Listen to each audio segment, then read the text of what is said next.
Hi hello welcome to our channel Teju's పదాల పదనిసలు. ఈరోజు మనం చెప్పుకోబోయే కదా చెలి నీ వశమై పార్ట్ 6. ఇంకా లేట్ చేయకుండా స్టోరీలోకి వెళ్ళిపోదాం. అత్తగారి మాటకి ఎదురు చెప్పలేక వెళ్ళి హారతి తీసుకొచ్చింది శారద. తల్లి గుమ్మం ముందు నిలబడ్డాక అప్పుడు త్రిలోచనతో కలిసి కార్ దిగి మెయిన్ గుమ్మం ముందు నిలబడ్డాడు అర్హన్.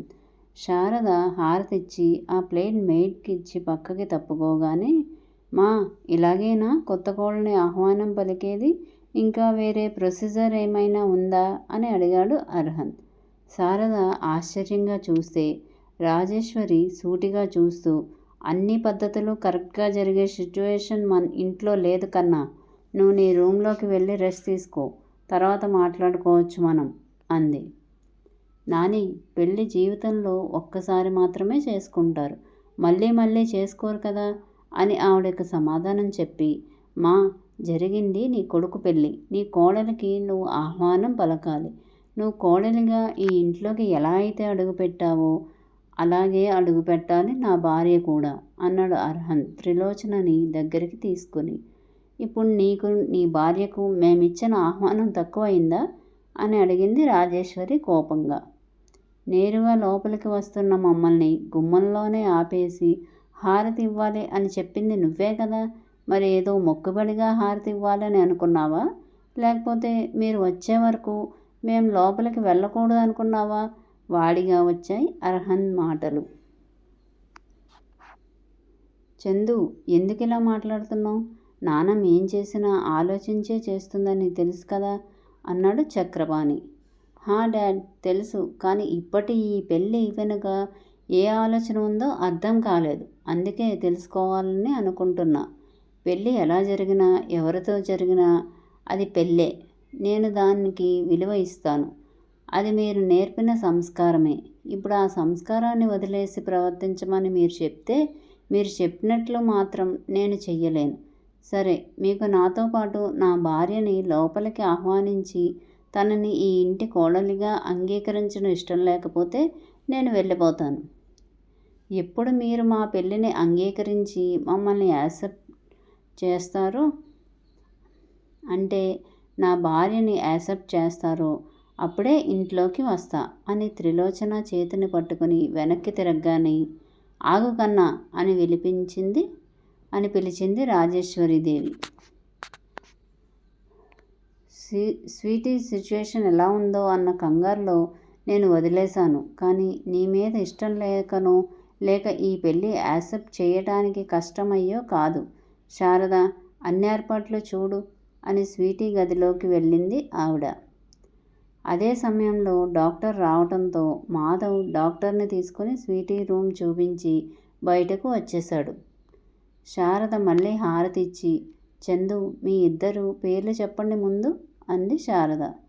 నా పేరు అర్హన్ చంద్రమౌళి, నీకు తెలుసు కదమ్మా, ఇంకా తన పేరు నీకు తెలియదా కదా త్రిలోచన అన్నాడు నవ్వుతూ. అరే బాబు, పేర్లు చెప్పమంటే ఇద్దరి పేర్లు చెప్పటం కాదు, ఒకరి పేరు మరొకరు చెప్పుకోవాలి. అంటే నువ్వు నీ భార్య పేరు, తను నీ పేరు అన్నాడు మాధవ్. ఆ విషయం నాకు తెలియదు కదా మా, నువ్వు క్లారిటీగా చెప్పాలి అన్నాడు అర్హన్ నవ్వుతూ. నువ్వు ఎప్పుడన్నా పెళ్ళిళ్ళకి వస్తే తెలిసేదిరా నవ్వుతూ అన్నాడు మాధవ్. పెళ్ళికి రాకపోయినా నా పెళ్ళి అయితే జరిగిపోయింది కదా అన్నాడు అర్హన్ అదే నవ్వు కొనసాగిస్తూ. ఆ నవ్వుని అపురూపంగా చూసింది శారద. కొడుకు నవ్వటం చాలా అరుదు. ఎప్పుడూ బిజినెస్ అంటూ తిరిగే కొడుకు నవ్వటం చూసి చాలా రోజులయ్యింది. పెళ్లి ఫోటోలలో కూడా ఏదో నవ్వుతున్నట్టు ప్లాస్టిక్ నవ్వు మొహాన పెట్టుకుని ఫోజులు ఇచ్చాడు, కానీ ఇప్పుడు ఎందుకో స్వచ్ఛంగా నవ్వుతున్నట్టు అనిపించింది. అందుకే అలానే చూసింది రెప్ప వేయకుండా. అంతలోనే అర్హన్ త్రిలోచన భుజం మీద చేయి వేసి, నేను నా భార్య త్రిలోచన వచ్చాం అని చెప్పాడు.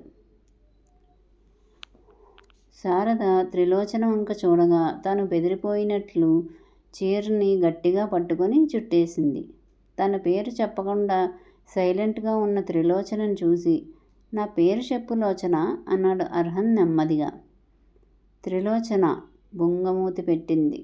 త్రిలోచన: నీ పేరు ఒక్కటే కాదు, నా పేరు కూడా కలిపి చెప్పాలి అన్నాడు చిన్నగా త్రిలోచన బుగ్గగిల్లి. నా బుగ్గ గిల్లొద్దని చెప్పానా? ఉక్రోషంగా అంది బుగ్గని తడుముకుంటూ. మరి నా పేరు చెప్పమంటే ఎందుకలా సిగ్గుపడుతున్నావు అన్నాడు అర్హన్ నవ్వుతూ.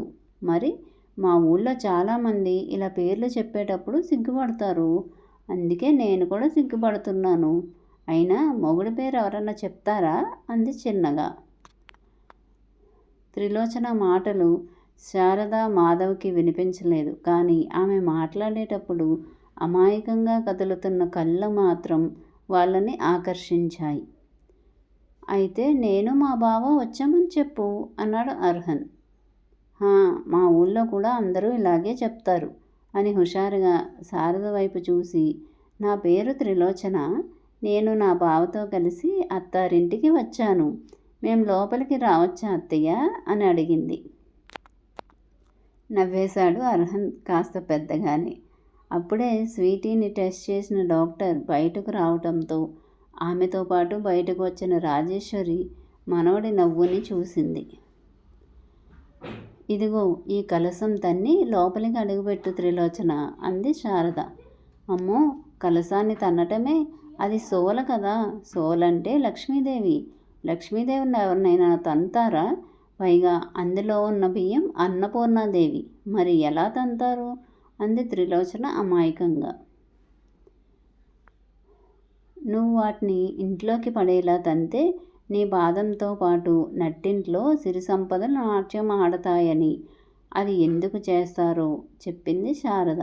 అయినా సరే నేను కాలితో తన్ని అవమానించను, చేత్తో కొడతాను కావాలంటే అంది త్రిలోచన. ఏయ్, చెప్పింది చెయ్యి కోపంగా అరిచింది రాజేశ్వరి. అంతే, కంగారుగా కింద ఉన్న సోలని కాస్త గట్టిగానే తన్నింది త్రిలోచన. అది కాస్త వెళ్ళి ఎదుర నిలబడిన రాజేశ్వరిదేవి కాలికి బలంగా తాకింది. అబ్బా అంటూ కిందకు వంగి సోల తాకిన వేలుని చూసుకుంది. ఇత్తడి సోల అవడంతో కాస్త గట్టిగానే తాకింది. బొటన వేలు దగ్గర రక్తం గూడు కట్టినట్టు ఎర్రగా అయ్యింది. అయితే త్రిలోచన భయంతో అర్హన్ భుజం వెనుక దాక్కుంది, గట్టిగా కళ్ళు మూసేసుకుని. ఏయ్ అని ఆవిడ అరిచిన అరుపుకి త్రిలోచన ఇంకా భయపడిపోయి సన్నగా వణికిపోతుంది. నానమ్మ, తెలియనప్పుడు చెప్పి చేయించాలి కానీ అరిచి భయపెట్టకూడదు అని. లోచన, ఏం కాదు రా ఇలా అన్నాడు వెనక నుండి పక్కకి తెచ్చుకోవడానికి ప్రయత్నిస్తూ. లేదు, మేడం నంత అంతారు భయంగా చెప్పింది. ఆవిడ మేడం కాదు, అమ్మమ్మ, నీకు అమ్మమ్మ అవుతుంది. అలానే ఈవిడ మా అమ్మ అంటే నీకు అత్తయ్య అవుతుంది. ఇంకా వీడు నా ఫ్రెండ్ మాధవ్, నీకు అన్నయ్య అవుతాడు. అక్కడ ఉన్నాడు చూడు, ఆయన మా డాడీ అంటే నీకు మావయ్య అని పరిచయం చేశాడు. త్రిలోచనని పక్కకి తీసుకొచ్చి ఆమె చుబుకం బట్టి తలని ఎవరిని చూపిస్తుంటే వాళ్ళ వైపు తిప్పుతూ మరి.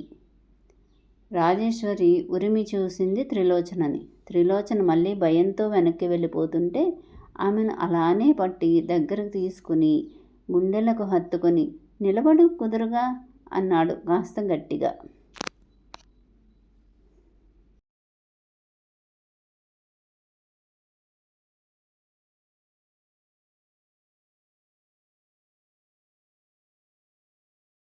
మా వీడియో కనుక మీకు నచ్చినట్టయితే లైక్ చేయండి, కామెంట్ చేయండి, సబ్స్క్రైబ్ చేయండి, బెల్ కొట్టండి.